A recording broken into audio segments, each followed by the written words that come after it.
lips. That broke my heart. I was so happy he was still alive, but his words and hearing him rasp out my name sent a pang of hurt throughout my body and a cold chill down my spine. How could I have done something so wretched to my own flesh and blood?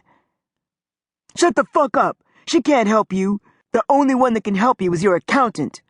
Eric barked, rushing over to where I stood. I shot Eric an evil look. I wanted to kill him with my bare hands. All this time, I'd thought I was in love with Eric, but I realized right then that I was just infatuated with his bad boy style and the things he represented. Being with Eric had been like a walk on the wild side for me, like an adventure. Being born with a silver spoon in my mouth wasn't enough. I'd grown bored with growing up wealthy and having everything at my disposal. From the time I could remember, I'd had everything. And I do mean everything. I guess all of the international trips, the private school education, high-priced gifts for doing absolutely nothing at all. Having enough money at my disposal that I could afford to lose thousands at a time and not even care, and having every material thing that I wanted, just wasn't enough for me. I was still bored as hell. By the time I was 18, I wanted more. I went out with a ghetto bad boy for the thrill of it. Eric was the complete opposite of me. He'd grown up dirt poor and his story was stereotypical of what my parents had tried to keep me away from. Eric's mother was on crack, his father was never in the picture, and he was raised by a grandmother who was in such bad health that she couldn't discipline him or keep up with him. He was a street hustler by the time he was 15 years old, and he came from the worst part of Virginia Beach. Although Eric was just 31, he had already done 2 stints in prison.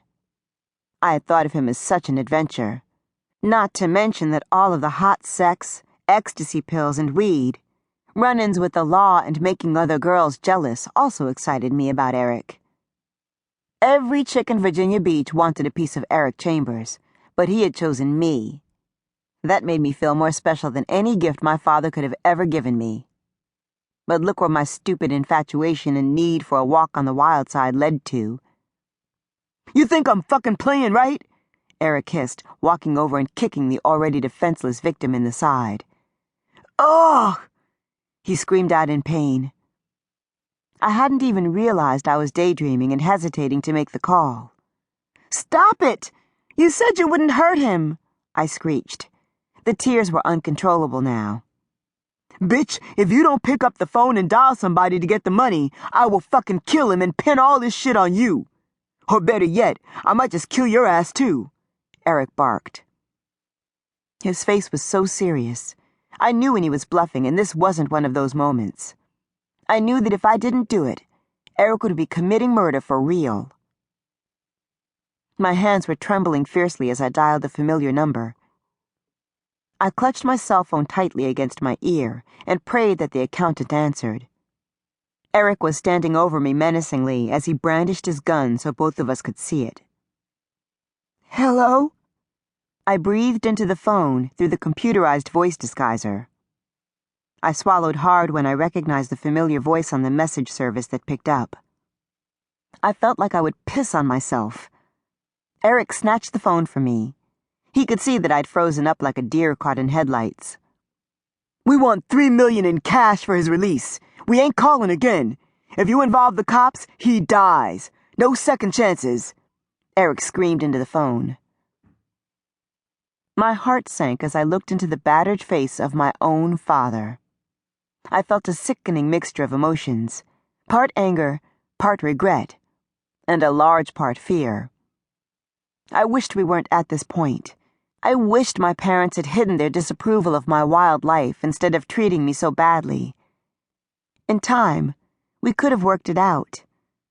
But we didn't, so I set up this scheme to get revenge. I'd wanted them to hurt as much as I did. But now I see that I was being greedy and self-centered. Damn. I wished that I could rewind time.